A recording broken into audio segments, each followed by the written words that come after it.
बहुत ध्यान से सुनिए। सिद्ध संत हैं, वो कह रहे हैं कि पागल मत बनो, भगवान की प्राप्ति भगवान के भजन करने से होती है, वो गृहस्थी में भी हो जाएगी।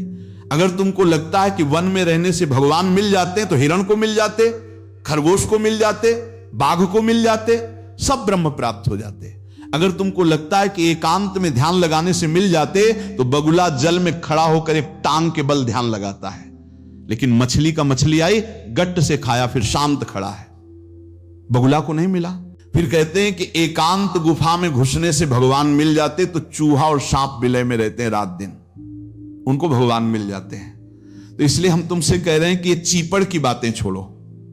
तुकाराम जी कह रहे घर में विट्ठल का मंदिर बनाओ, घर को ही विट्ठल का मंदिर बनाओ, ठाकुर विराजमान करो, आप सेवक हो जाओ, बढ़िया भोग लगा के पाओ, नाम कीर्तन करो, कथा वार्ता करो, अपने कर्म को भगवान को अर्पित कर दो, भगवान की प्राप्ति हो जाएगी।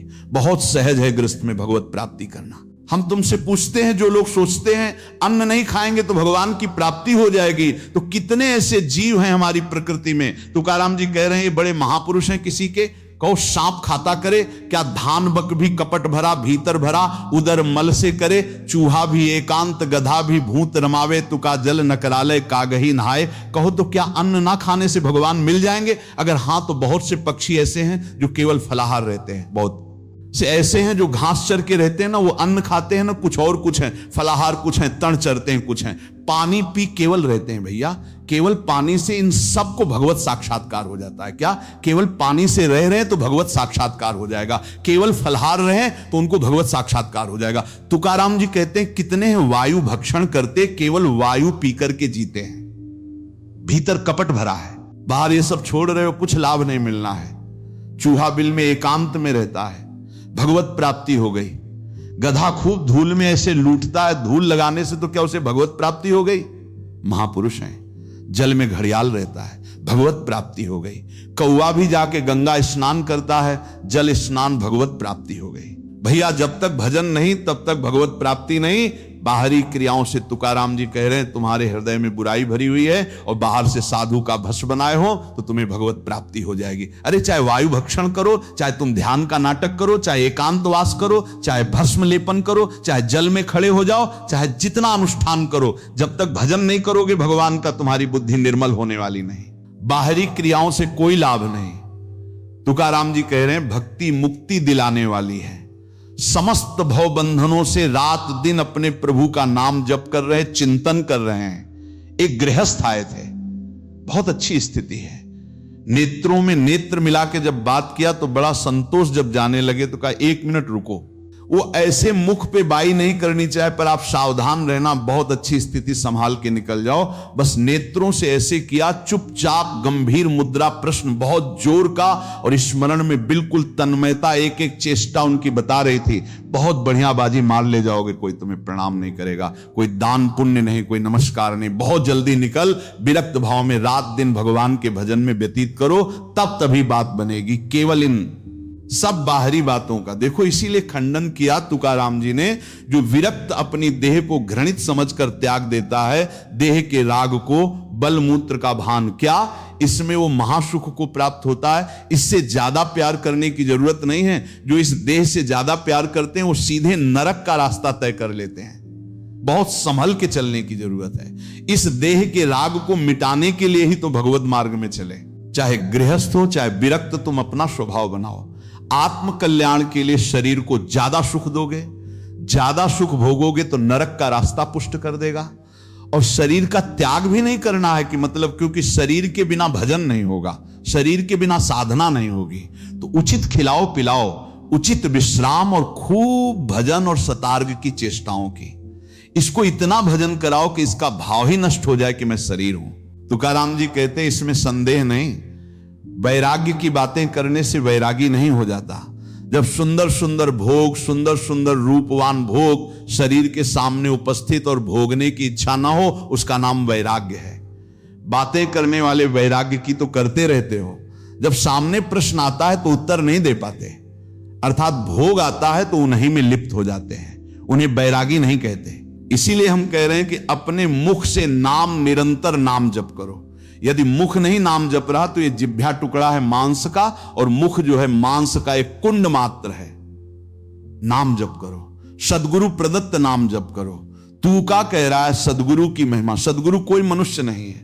चित नासी लगे बेल का ताया न लगे मूल वाचे, सदा सर्व काल राम कृष्ण हरि गोविंद। गुरुदेव ने जो नाम दिया है वो कोई मनुष्य नहीं, साक्षात राम कृष्ण हरि ही हैं। बंदो गुरु पद कंज कृपा सिंधु नर रूप हरि। उन्होंने चिंतन के लिए तुम्हें जो दिया है, सारा समय उस चिंतन में लगा दो। अमूल्य है तुम्हारा जीवन। हर समय राम कृष्ण हरे हरि गोविंद नाम जिह्वा पर बना रहे। चिंतन नासी न लगे बेल सर्वकाल करावे। चिंतन के लिए कोई समय नहीं है ऐसा कि हम नहा धो के फिर चिंतन करेंगे। अगर शौचालय में ही मृत्यु हो गई तो हर समय नाम जप, हर समय नाम जप। सदा राम कृष्ण हरि गोविंद का चिंतन करो। एक सत्य सार यही है ना, फलाहार रहने से, न जल पीने से, न वायु भक्षण से, न इन सब बाहरी बातों से भगवत प्राप्ति नहीं होती।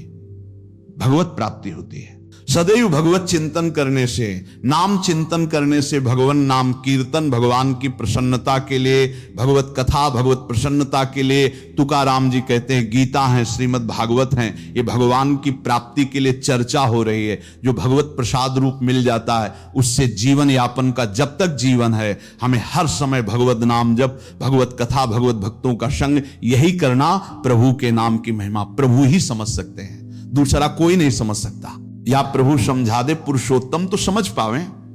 कर्म के फेर में पड़ा हुआ जीव अगर अहास करके नाम पुकारने लगे तो कर्म बंधन नष्ट हो जाए। राधा राधा राधा जोर से चीख चीख कर तो बोले कर्म बंधन विध्वंस होते हैं। जितने के कानों में नाम पड़ेगा सबका मंगल होता चला जाएगा। तुकाराम जी कहते हैं जो मैं कह रहा हूं उसे सुनो। मैंने इसलिए कहा कि आप नाम को और कथा को बेचो मत, क्योंकि रहस्य की बात है। इससे श्री कृष्ण अधीन हो जाते हैं। बिटोबा का नाम, बिठोबा की कथा बिटोबा को अधीन कर लेती है।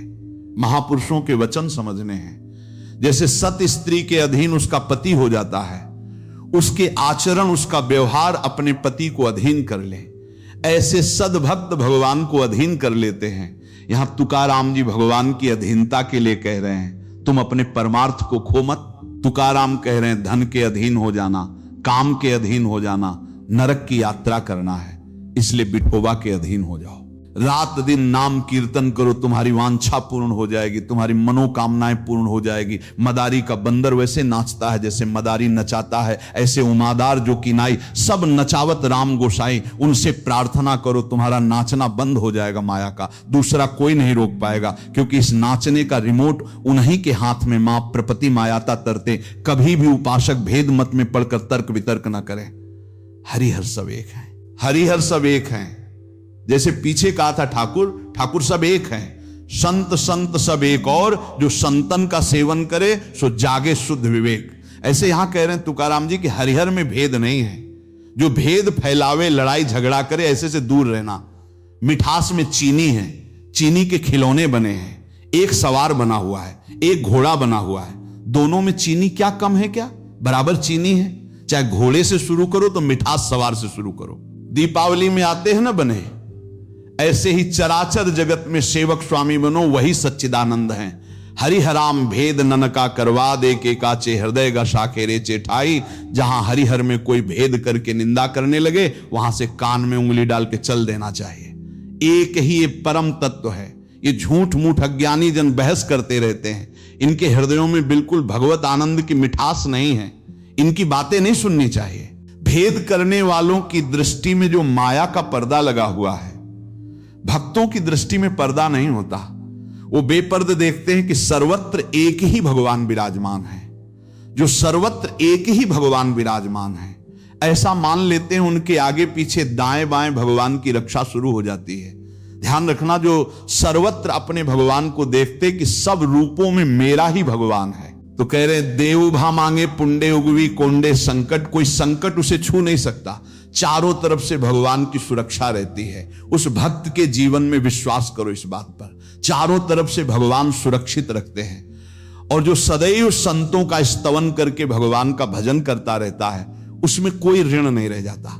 यह भी एक प्रश्न आया था कि देव ऋण, ऋषि ऋण, मात ऋण, पितृ ऋण, इनसे कैसे ऋण हुआ जाए। क्या कह रहे हैं तुकाराम जी जो संतों का स्तवन करता है उसके हृदय में भक्ति होती है, जो भगवान का भक्त होता है उसका कोई ऋण नहीं रह जाता, सब ऋण मुक्त हो जाते हैं। एकादशी स्कंद में भगवान श्री कृष्ण चंद्र जी ने उद्धव जी से कहा है, जो मेरा अनन्य भाव से निरंतर चिंतन करता है उसे मैं सब ऋणों से मुक्त करता हूं, देव ऋण, ऋषि ऋण, पितृ ऋण, मातृ ऋण। इनसे उण होने के लिए प्राणपन से श्री हरि के चरणों का चिंतन करो। जैसे जैसे कोई भगवान का ध्यान करता है तो भगवान का प्रभाव उसमें उतरने लगता है, चाहे वो सगुण चाहे निर्गुण जैसा, चाहे वैसा साक्षात्कार कर लेता है। ये बहुत बड़े महापुरुष के वचन हैं, बहुत ध्यान से सुनो, पकड़ो। तुम्हें किसी के आगे घगियाने की जरूरत नहीं, भगवान का स्मरण करने की जरूरत है, भगवान का ध्यान करने की जरूरत है। जैसे जैसे कोई भगवान का ध्यान करता है तो भगवान के सब सद्गुण उसमें आने लगते हैं, चाहे वो सगुण साक्षात्कार करना चाहे या निर्गुण साक्षात्कार, उसमें योग्यता आ जाती है। जाने विठ्ठल ब्रह्म नवे तवाचे बोल न कावे, महाराष्ट्र भाषा में कहते हैं मेरे तो सर्वस्व ब्रह्म विठ्ठल भगवान है। तुकाराम जी कह रहे हैं अब मुझे किसी की बात सुनने की जरूरत नहीं है कि ब्रह्म कौन है, मेरे तो विठ्ठल ब्रह्म है। जो वाणी से अगम्य है मैं उसकी स्तुति क्या करूं, वेद भी जिसकी नेति नेति कह के चर्चा करते हैं, मैं उसकी क्या चर्चा कर पाऊं। पर मेरी वाणी को नशा हो गया है उनकी चर्चा करने का। मेरी वाणी को नशा हो गया, बिना उनकी चर्चा किए, बिना कीर्तन किए, बिना गुण गाए हमें चैन नहीं पड़ सकता। कोई ना हो तो ठाकुर जी को श्रोता बनाकर सुनाने लगो, ऐसा नशा होना चाहिए। सुनो अपनी चर्चा, आप ही सुनो। ठाकुर जी के सामने बैठ जाएं और वाणी लेकर उन्हीं की चर्चा उन्हीं को सुनावें। सांसारिक आदमी कर्मेंद्रियों से प्रेरित होकर कर्म करता है, वासना से प्रेरित होकर नाना प्रकार के सुख दुख भोगता है, पर हम कायिक वाचिक मानसिक केवल अपने विठ्ठल के लिए कर्म करते हैं। यह बात समझो। सांसारिक आदमी कर्मेंद्रियां भाग रही भोगों की तरफ कर्म करता है, पाप या पुण्य, सुख या दुख भोगता है, लेकिन भक्त कायिक वाचिक मानसिक अपने प्रभु को सामने रख करके चेष्टा करता है और उसका कोई ठोर ठिकाना प्रभु के सिवा कोई है नहीं। और प्रभु आनंद सिंधु है, वो हर समय आनंद में मस्त रहता है, कहीं किसी और का प्रयोजन नहीं रह गया है। तुकाराम जी के सब जगह विठ्ठल तू ही, तू मुझे दिखाई दे रहा है, तन वाणी मन ये सब तेरे चरणों में अर्पित हो चुके हैं। भगवान अब मेरा कुछ नहीं बचा, केवल आप ही मेरे बचे हो। ये हम लोगों के लिए आदर्श वचन है, हमें ऐसा होना है। प्रभु के सिवा हमारा कोई नहीं। अभ्यास बल में बहुत बड़ी ताकत है। अभ्यास बल हो जाए तो व्याघ्र और सर्प को भी अधीन किया जा सकता है, व्याघ्र बाघ को और सर्प को अभ्यास बल। देखो जो बचपन से अभ्यास करवा लिए सिंघात का, वैसे बछड़े की तरह हाथ फेरते हैं, साथ खेलते हैं, कोई फर्क। सांप पकड़ने वाले जो सर्प मित्र होते हैं, इतना बड़ा अभ्यास कि बड़े से बड़े विषैले सांप को 5 मिनट में अपने वश में करके व्याघ्र सर्प को अपने वश में किया जा सकता है। अभ्यास से विष को पचा लिया जाता है। जब उड़िया बाबा ने सुना कि एक महात्मा 10 ग्राम संख्या जहर रोज खाते हैं, कहा इसमें तो 10 आदमी मर जाए, ऐसा हो ही नहीं सकता।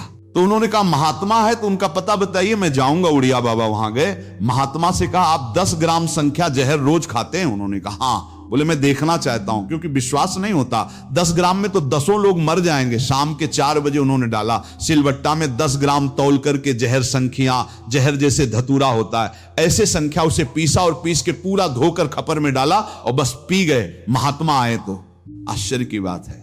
बोले तो रोज हम पीते हैं। तो बोले 10 ग्राम कैसे? तो बोले अभ्यास, पहले दिन एक बीज लिया था, ऐसे घस के चाटा नसाया, कई दिन उसी बीज को घस कर चाटते रहे, फिर एक बीज, फिर धीरे धीरे आज 10 ग्राम पचा लिया। तुकाराम जी कह रहे हैं अभ्यास का बल करे तो व्याघ्र और सर्प को वश में कर ले। तो मन को वश में नहीं किया जा सकता, इंद्रियों को वश में नहीं किया जा सकता, अभ्यास से किया जा सकता है। अभ्यास योग युक्त चेतना गामना अभ्यास से हम विष को पचा सकते हैं। अगर हम रोज भगवत कृपा से अपमान को पचाना सीख जाए तो बड़े से बड़े अपमान को भी, निंदा को भी मुस्कुराते हुए सह सकते हैं। अभ्यास से वेदों का अर्थ समझ लिया जाता है। वेद पाठ का अभ्यास करो, धीरे धीरे वेद अर्थ समझा, इसलिए कुछ दुष्कर नहीं है। तुम अभ्यास में आओ, मेरा भजन में मन नहीं लगता, अभ्यास करो। अभ्यास में तुम जितना आगे बढ़ोगे उतने ही उच्च अवस्था को प्राप्त हो जाओगे। अभ्यास में बहुत बड़े दम है। अभ्यास एक एक कदम बढ़ाते चले जाओ। अभ्यास एक इंद्रियों पर विजय प्राप्त करते चले जाओ। अभ्यास असाध्य को भी साध्य कर दे। इसका कारण तुका कहता है कि अभ्यास भजन का कर लो तो आप सिद्ध हो जाओगे। अभ्यास से सब कुछ हो जाता है। संत जब घर आते हैं तभी दशहरा और दिवाली माननी चाहिए, जो भगवत प्रेमी महात्मा है। बहुत बड़ा प्रभाव है। इसीलिए उस प्रभाव का दुरुपयोग असाधुजन कर बैठते हैं।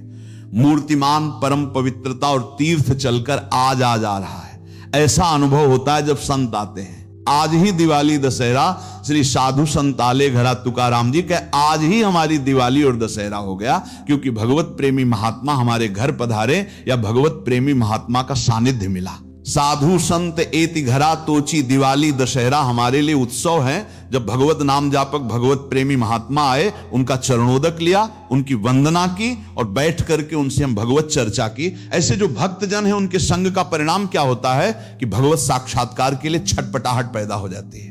जैसे जल से मछली को निकालो तो विकल होकर तड़पने लगती है।